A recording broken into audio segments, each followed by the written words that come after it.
The animals need calcium, especially if it's a high producer. The animals need calcium, it needs selenium because of fertility. The animals also need phosphorus because we want to maintain the fur and the beauty of the animal. Yeah, a good Frisian breed, given that it is, remember also the way, are you doing zero grazing, are you semi-intensive, or are you free range? If you are zero grazing and you well maintain your animal in terms of feed and all that, now that animal is likely going to give you about 30 to 40 liters, depending on the management and also the kind of feed you are providing your animal. Now, mostly many farmers, 30 to 40 liters per day. Per day. Now, that is bearing in mind that, of course, with that animal producing such a good number of in liters of milk, now the kind of feed will you are going to give that animal will also go up. So as much as you are aiming higher in terms of milk production, remember also the feeding or the kind of the treatment you are giving this animal is also going up, because now, for example, if this animal for it to be able to produce 40 liters, for example, it has got to be supplemented very well with what? Concentrates. And concentrates, I mean dairy meal. And with this economy, the dairy meal at the moment is very expensive. So with that also, okay, the production also comes with cost. Now, will you go for the higher production with highest cost or lower production? In terms of, when I say lower production, at least we are talking about 20 to 25 liters. Okay, and then that's, you can do that with forage, which is easy, can easily be done, and it is less costly compared to 30 to 40 liters with higher investment of these animals. You better work on feed that you can like you can plant on your farm, like the veg, the purple veg, the lucerne, the desmodium. Those are source of proteins that you can plant on your farm. And working on the energy sources, that also, like napier grass, you can work that on your farm. And like now, and then with that and a good management that you have to be there to monitor your animals, so that you can know what does your animals require at this particular stage. Okay, does your animal, if it's deworming, you are there doing deworming at the right time. If it's spraying, you are doing at the right time, so that that animal will be stress-free. And if the animal is being stress-free and the animal is being fed properly, that animal will give its optimum. Depending, at least you should have 100,000 as a starting. Yeah, because remember that is you can get a nice heifer with 100. And then also, I believe that by the time you are getting an heifer or an animal, you are prepared in terms of feeding and where the animal will be will be staying. Sourcing, there are various farms who does offer or give out heifers, but now it will vary in terms of prices, in terms of breed. What type of breed do you want? Do you want an heifer that is not served, or you want an heifer that is served, or you want the one that you are going to milk? The moment you take it home, you start milking. So those prices will vary. But again, my advice will be, yeah, just take an heifer. It is good, it will be if it is served, but if it is not served, again, it's not bad. But it is being if it has been already served, then there's no, it is good. Then you start rearing that animal in that environment where you are. Remember, many farmers, what they do is that they get an animal from a different farm, and most of them pick it from different ecological zone, and they take it to different ones. Now, what you'll find there is that you give the same feed to the animal, but remember, the animal is not responding because of the ecological difference. Again, you also have to check on breeds. Maybe your zone can't do well with, maybe you are in hot area. Frisian will not do well there, and therefore you also have to check on that. Not everywhere Frisian can do well, not everywhere can Jersey do well. Although Jersey can do well in most of the areas, unlike Frisian. Frisian is likely to be choosy, unless if you want to do Frisian in a hot climate zone, then you'll have to improvise. so that the animal can be comfortable. Yes.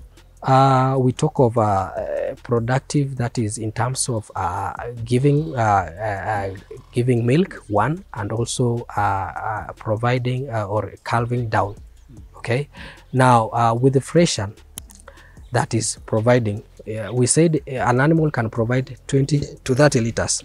Again, an animal can provide 30 to 40 liters. So the one which will provide 40 liters, because of the highest production, because that producing much milk. Remember, you are feeding a lot, you are pumping the animal with a lot of feeds.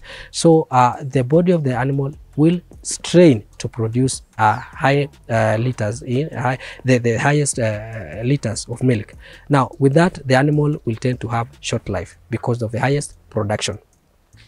When I talk of short life, I mean the animal is likely to go like 7 years. The animal is likely to be healthy, like it can walk, it can do anything, but now in terms of production, it will go down. And for the farmer, you'll not want that, because now if you are getting milk and then the same money you're getting from the milk you are using to treat the animal, that will be a loss. But now if the animal is producing an average amount of milk, like say 20 to 30 to 25 liters, and under good management, that is under good feeding management, the animal can go up to 9 years. The 9 years, of course, with those 9 years as a good farmer, what have you not gained from that animal that you'll want? You will want it to provide much than those early days.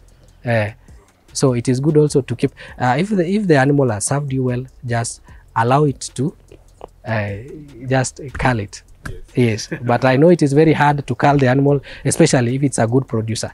Yeah, but as a good farmer, sometimes you have to sacrifice. Yes. Okay, maintaining an animal is again, it will depend. One, with the locality where you are located.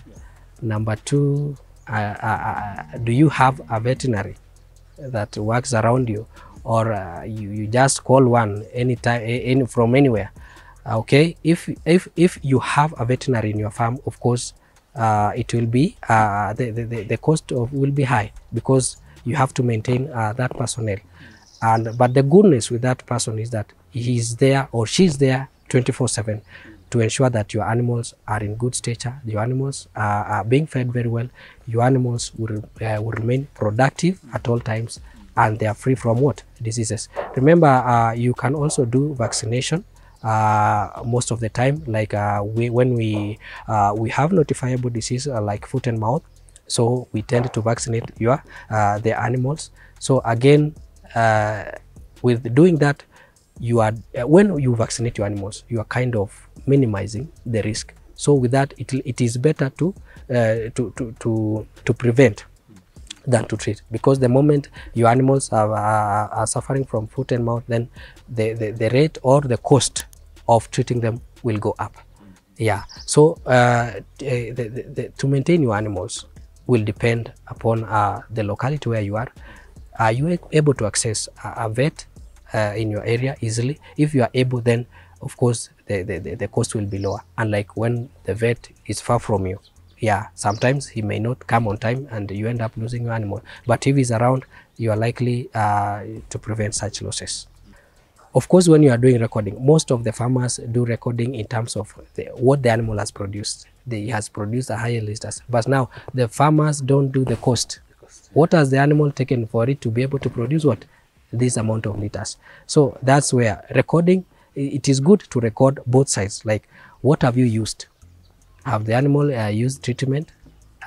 What amount of money has the animal used? Now, the animal has produced this amount of milk. How much money have I gotten from this milk, and how much have I returned to the animal? So by doing records, just do both records in terms of the cost you have entered before producing, and also the records that shows that how much production in terms of money, in terms of milk, in terms of also the calves that this animal has given to you.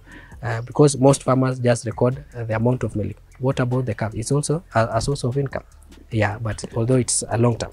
The milk at the moment, although it is not favoring many farmers, but at least I believe the farmers can manage the little they get.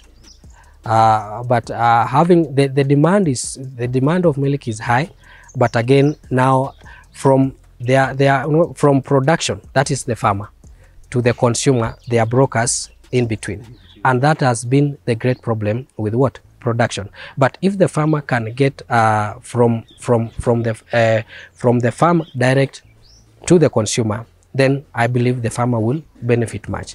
But because the farmer will produce and he has a lot of work to do with the animals, so somebody will be there in between to pick the milk from the farmer, and now the middleman will take the milk to the consumer. Of course, this, you know, the middleman will have to take almost half, like the farmer. And remember, the farmer is the one producing. The farmer is the one going much on the cost of production. And now the middleman is just maybe collecting milk and taking to the consumer. That's the only work he has to do. Okay, now that's the challenge we have. But the milk market is there. It's just that the procedure or the marketers, that's the big problem.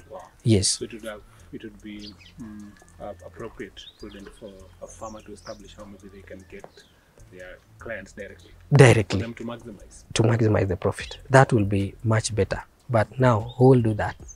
Because everybody is looking for money, and now nobody will come and say, I want to assist you for free. Okay, he will assist you on the other hand just to take your milk from your point to the other point, but at a cost.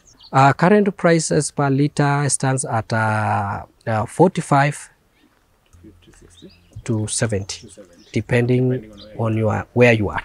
But at this area of Molo, the price now from the farm stands as 50.